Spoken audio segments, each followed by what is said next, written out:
I'm really excited to be here today to talk to you about how Alexa is helping people with disabilities stay connected with loved ones. So really that intersectionality of communication and accessibility. Now really communication, for me at least, is really the pinnacle of the human experience. Or as Scott put it on Monday, what makes us stand out in the animal kingdom is that way to have the ability to convey complex thoughts and communications and ideas. Now, the last couple of years have been a little crazy to say the least, and they've presented a lot of challenges for everyone, particularly people with disabilities. And should those people be left behind? Question. No. No, absolutely not. And actually, the beauty of technology is that it presents an ability to level the playing field with people with different abilities. And that's something I'm going to show you here today, and I'm really excited to share that.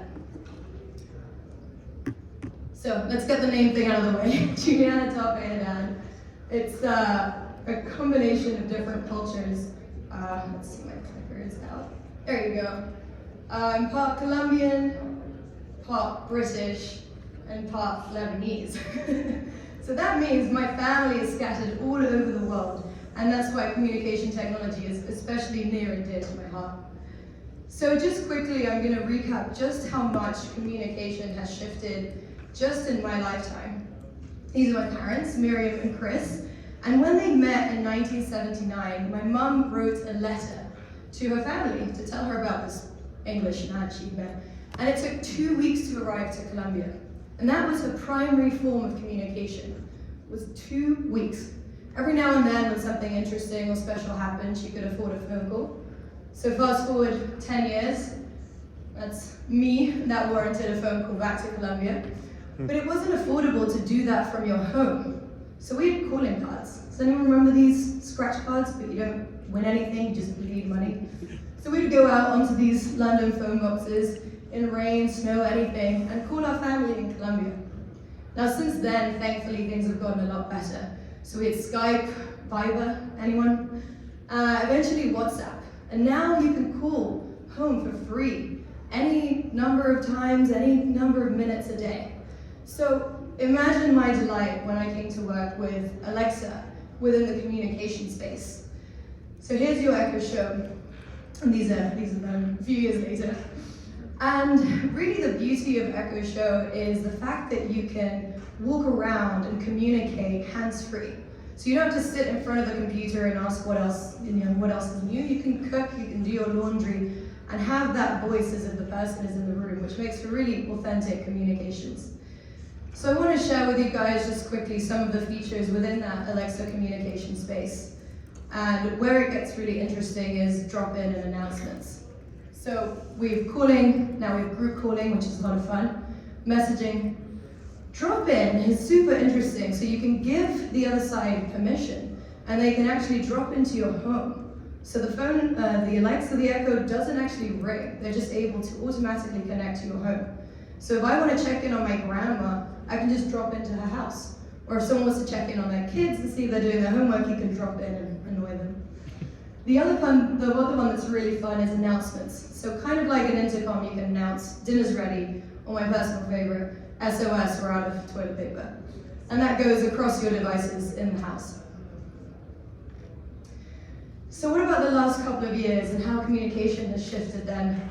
This is a screen that's all too familiar to us, and having to endure hours and hours of this every day is quite exhausting.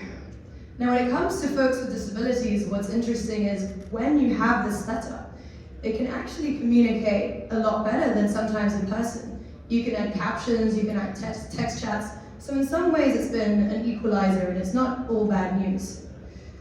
But another impact of the pandemic has been that not only the impact on people with disabilities, but the fact that it's actually created a new group of people with disabilities.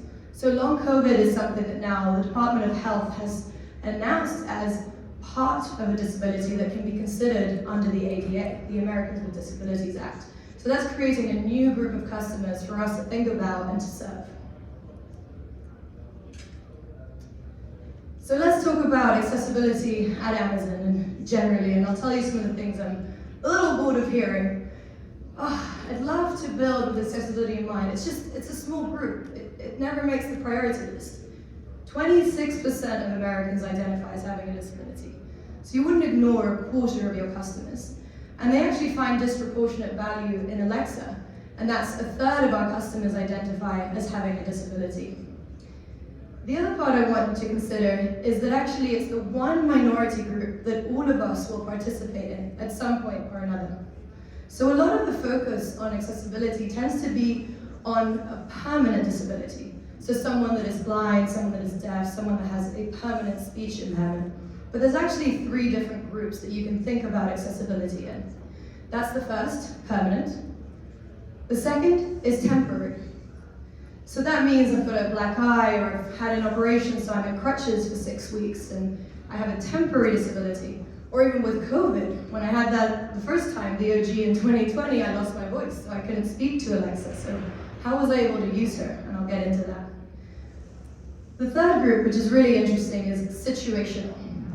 So this is where maybe you're driving, so you don't have access to your full field of vision. So in that moment, you have a situational accessibility need where we need to communicate with you in a different way.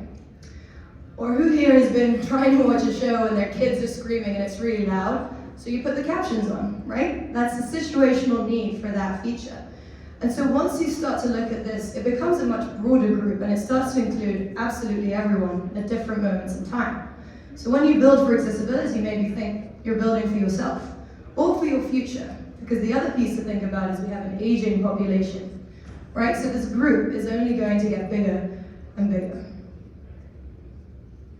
So the next thing I want to talk about is the curb cutter effect, and how really when you build for people with disabilities, you actually raise the bar for everyone. So this concept really comes from this visual illustration of the fact that this curb cut was originally designed for folks that might have a mobility impairment using a wheelchair, or also for folks that are blind, and so you have the little nodes under your feet that tell you when you're approaching the road. Now think about how many times you might be walking down the street and you're distracted by your phone, so situational, and then you feel those nodes under your feet and you don't walk into oncoming traffic. And that's really that curb cut effect, how it really benefits all.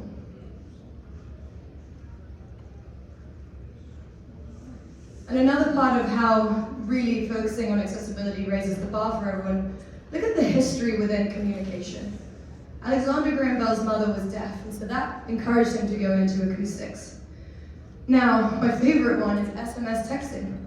That was originally an accessibility feature that now everybody in this room uses. So think about how much we've been able to innovate when we think about this group. So let me tell you a little bit about my team, and I'll explain the name.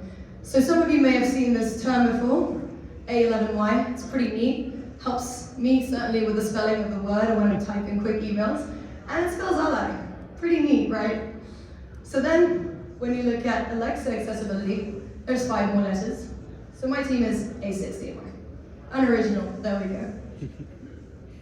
And this is our mission, to empower people with disabilities to lead more independent lives, and what we're focused on here today, to stay connected with loved ones. So, let's have a look at Alexa. Born as a voice-forward experience, she was naturally a really, really wonderful assistant for certain folks with disabilities. Think about folks who are blind or have visual impairments that now are able to speak what they need and it can happen instantly.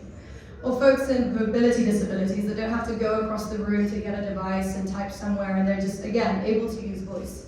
So out of the box, she was a very, very good assistant for those groups. But what about other groups? The speaker isn't going to be very useful for someone with a hearing impairment. So everything really changed when we were able to add our multimodal devices. And that allowed us to add caption content. So we have Alexa captions, content captions. And then we have a different feature that I want to talk to you about today as we go through time. So 2019, we were looking at our customers that aren't able to use their voice. Were they originally a voice AI, right? So we're kind of just trying to evolve from that and say, you can still use Alexa, you can still participate, even if you don't have your voice. And that's not only people that have a permanent speech impairment, but maybe in a situational moment, I don't want to interrupt a conversation, or I just prefer to type instead of talk.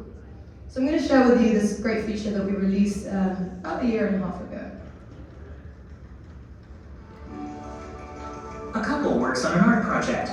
He paints. She cuts paper. She signs. I'm supposed to call someone right now. She taps an echo show. Call. She selects a recent contact. A redhead appears in the split screen. The women wave. The redhead EM's message. Is that Julian? Yup. Julian waves. EM, he's cute. I know. Julian signs. I'm going to let you two talk. I'm going to go do some things, okay? Fine. Julian waves. EM mouths bye and waves. The first woman. You're leaving? I see how it is. She types. Learn more about real-time text at amazon.com/Alexa accessibility.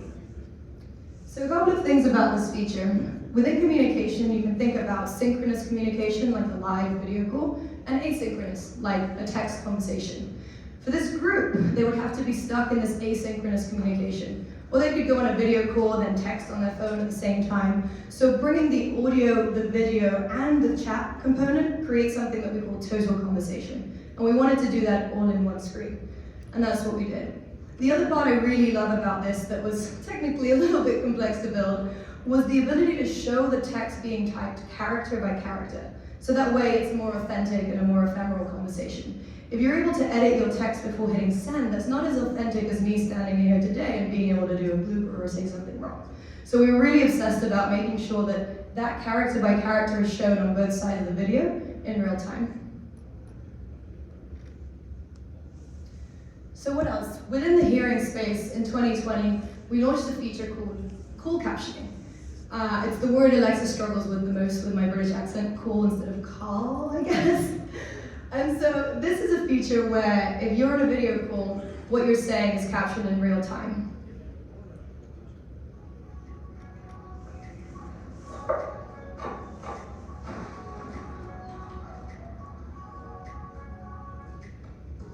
Hi, I got everything. Could you turn the oven on for me? Oh, and Julian and Sandra said that they're on their way. Nice. See you later. Learn more about call captioning at amazon.com/Alexa accessibility. So for this group, there's a term that's called in-network. So if I'm able to sign and someone is able to sign, then we're a network. We can communicate with each other. And I've just started learning ASL, and it's beautiful language, but it definitely takes time. So what this allows customers to do is speak to people out of network who aren't able to sign because what they're saying is captioned. And that's kind of the bit that I find really exciting about that. I'm going to touch on two other features here. Alexa Together, which really focuses on the aging demographic, and being able to support and be there for the people that you love, even when you're not. And so this is a combination of different features. One of them is, it tells you if someone has had an interaction with Alexa. Maybe they asked for the weather. So okay, my grandma's up and about. I don't need to text her and say, hey, are you awake? Do you live? And so it allows you to check in without being as invasive.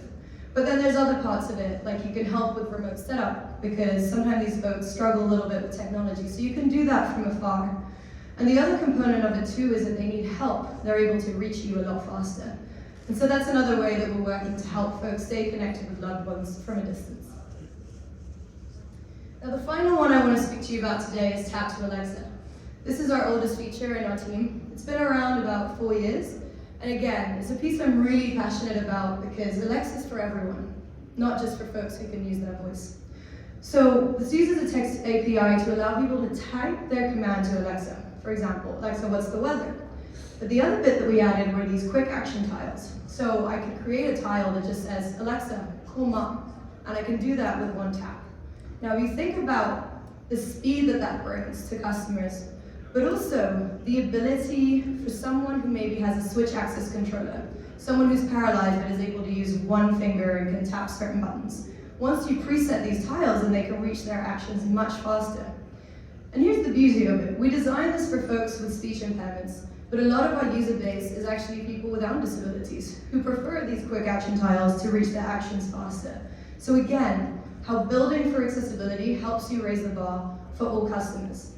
And actually, what I'd love for us to move towards in the future is that it's not just accessibility, it's just personalization. Maybe I want my content captioned. Maybe I prefer to type because I don't want to interrupt a conversation. And all of that is personalization for all customers. I encourage you to really leverage multimodal. Make sure that your audio content is visual, that your visual content is audible. You know, for the folks at Nat Geo, I want to hear what those Colombian bats are doing. And that's great for someone that's blind and unable to see the content, but also if I'm in the kitchen and I'm not in front of my screen, then I can have an audio description of what's going on. And that's it. That's really the message I want to leave with you guys today. Focus on accessibility, build from the start, and it's going to bring all these new use cases that are going to be known and loved by all your customer groups. Thank you so much for your time today. Enjoy the rest of the day.